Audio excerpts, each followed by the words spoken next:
B-2 split bomber दुनिया का ऐसा जहाज है जिसे चाह कर भी कोई मिसाइल तबाह नहीं कर सकता। देखने में बेशक ये एक फुटबॉल फील्ड जितना बड़ा लगता है, लेकिन दुश्मन के रडार पर ये सिर्फ और सिर्फ एक मक्खी जितना नजर आता है।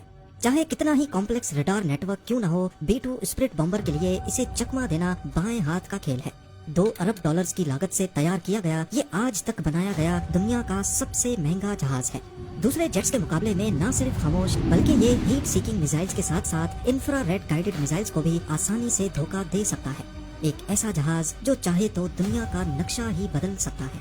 पर सोचने वाली बात यह है कि एक 52 मीटर चौड़ा जहाज आखिर रडार्स पर क्यों डिटेक्ट नहीं होता। इसमें ऐसी कौन सी साइंस है जिसे अमेरिका पिछले 37 ईयर्स से छुपा रहा है। ज़ेम टीवी की वीडियोस में एक बार फिर से खुशामदीद। नाज़रीन, इस B-2 बॉम्बर को बनाने के पीछे एक ऐसा वाकया है जिसने दुनिया भर में अमेरिका का सर शर्म से झुका दिया था। 1 मई 1960 पाकिस्तान में पेशावर एयरबेस से अमेरिका का Lockheed U-2 aircraft take off करता है। ये CIA के एक सीक्रेट मिशन पर सोवियत यूनियन की जासूसी करने जा रहा था। ये कोल्ड वॉर का दौर था जब अमेरिका और सोवियत यूनियन दोनों अपनी टेक्नोलॉजी के जरिए एक दूसरे को नीचा दिखाने की कोशिश कर रहे थे। अमेरिका को घमंड था कि उसका U-2 Lockheed spy plane 80,000 feet पे फ्लाई कर सकता है और इतने हाई एल्टीट्यूड पे कोई उसका कुछ नहीं बिगाड़ सकता। US समझता था कि इतनी ऊंचाई तक USSR का कोई मिसाइल नहीं पहुंच पाएगा। पर जैसे ही ये जहाज सोवियत यूनियन की टेरिटरी में घुसा तो रडार ने फौरन उसे डिटेक्ट कर लिया। पहले तो उन्होंने कई फाइटर जेट्स भेजे और कई मिसाइल्स लॉन्च किए, लेकिन वाकई इतनी ऊंचाई पर हिट करना उनके बस में नहीं था। लेकिन फिर सोवियत यूनियन की मिलिट्री ने अपने S-75 डिवीना मिसाइल को प्लेन पे लॉक करके फायर कर दिया। इस मिसाइल के बारे में अमेरिका को भी पता था, लेकिन उनका ख्याल था कि सोवियत का S-75 भी इतनी ऊंचाई तक नहीं पहुंच सकेगा। पर उसके बाद जो हुआ वो अमेरिका के वहमो गुमान में भी नहीं था।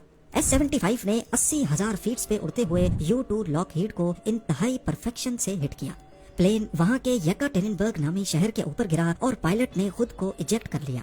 शुरुआत में अमेरिका ने कहा कि ये नासा का वेदर रिसर्च प्लेन था, लेकिन जब सोवियत यूनियन ने कैप्चर किए गए पायलट और U-2 का सर्विलेंस इक्विपमेंट दुनिया के सामने रखा तो अमेरिका की पूरी दुनिया में बड़ी बदनामी हुई। इस वाक़ये ने दोनों मुल्कों को ठीक ठाक सबक दिया। इसके बाद रशिया यानी सोवियत यूनियन ने अपने एयर डिफेंस पे काम करना शुरू कर दिया और अमेरिका ने ऐसी टेक्नोलॉजी पर जो रडार के सामने लिटरली इनविजिबल हो जाए। उस वक्त अमेरिका के पास B-52 बॉम्बर्स थे, लेकिन इस वाक़ये के बाद ये बात कंफर्म हो गई कि रशियन टेरिटरी में दाखिल होने से पहले ही इसे गिरा दिया जाएगा। यानी अमेरिका चाह कर भी अपने न्यूक्लियर वेपन्स रशिया के खिलाफ इस्तेमाल नहीं कर सकता। और फिर 1976 तक USSR ने ऐसे सरफेस टू एयर मिसाइल बनाए जो 100 किलोमीटर दूर तक भी एयरक्राफ्ट को गिराने की सलाहियत रखते थे, जिनमें S-300 भी शामिल थे। इस वक्त USSR का एयर डिफेंस इतना स्ट्रॉन्ग हो गया कि अमेरिकन एयरफोर्स के एक जनरल ने कहा कि सोवियत यूनियन में अपना B-52 बॉम्बर भेजना ऐसा ही है जैसे मक्खी के छत्ते पर पत्थर मारना। यही वो वक्त था जब अमेरिका ने 1978 में एडवांस टेक्नोलॉजी बॉम्बर यानी ATB प्रोग्राम लॉन्च किया। इस प्रोग्राम का मकसद एक ऐसा बॉम्बर प्लेन बनाना था जो सोवियत यूनियन की टेरिटरी में जाए, उनके रडार्स के सामने बॉम्ब्स गिराए और बिना नोटिस हुए वहाँ से निकल जाए। अमेरिका की ये तमाम रिक्वायरमेंट्स पूरी की B-2 बॉम्बर ने, जिसकी पहली फ्लाइट 1989 में हुई, लेकिन दुनिया को ये 1997 में दिखाया गया। B-2 की सबसे बड़ी खासियत उसकी रडार से बचने की सलाहियत है। इस एयरक्राफ्ट का एक एक कोना ऐसे डिजाइन किया गया है कि जब रडार के सिग्नल्स इस पर पड़ते हैं तो वो वापस रडार तक नहीं पहुंच पाते, यानी उन सिग्नल्स की डायरेक्शन बदल जाती है। और इसी वजह से इसके डिजाइन में सिर्फ विंग्स हैं, ना फ्यूजलाज और ना ही टेल। नॉर्मल एयरक्राफ्ट्स में लगी ये वर्टिकल टेल फिन बड़ी आसानी से रडार में डिटेक्ट हो जाती है। एयर डिफेंस सिस्टम में लगे रडार्स का बहुत बड़ा नेटवर्क आपस में कनेक्टेड होता है और ये रडार्स आसमान में हर तरफ ऐसे सिग्नल्स भेजते हैं कि कोई एक कोना भी अनडिटेक्टेड ना रह जाए। ये सिग्नल्स नॉर्मली प्लेन की बॉडी से रिफ्लेक्ट होकर वापस रडार की तरफ जाते हैं और ऐसे उसकी मौजूदगी रडार में रिकॉर्ड हो जाती है। खासकर टेल फिन को बचाना नामुमकिन होता है, क्योंकि ये साइड से देखने पर रडार्स के लिए एक मिरर का काम करती है। लेकिन B-2 स्प्लिट बॉम्बर की बॉडी ऐसे डिजाइन की गई है कि कहीं से भी रडार का सिग्नल आए तो वो टकराने के बाद उसी डायरेक्शन में रिफ्लेक्ट नहीं हो पाएगा और इसी वजह से इसमें टेल रखी ही नहीं गई। इसका जिग-जैग डिजाइन सिग्नल्स को बिल्कुल ऑपोजिट डायरेक्शन में डिफ्लेक्ट कर देता है।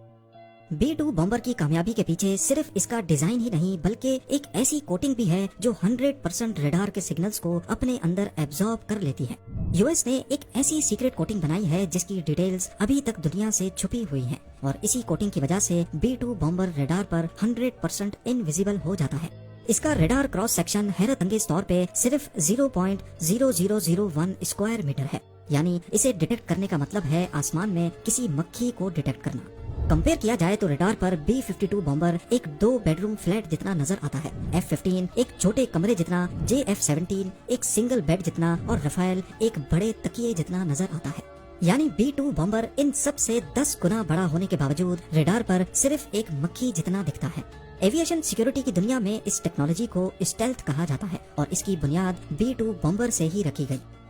B-2 اسپرٹ بمبر میں صرف دشمن کے ریڈار سے بچنے کی قابلیت ہی نہیں بلکہ اس کا لو ہیٹ سگنیچر انفرا ریڈ اور ہیٹ سیکنگ میزائلز کو بھی چکما دے سکتا ہے۔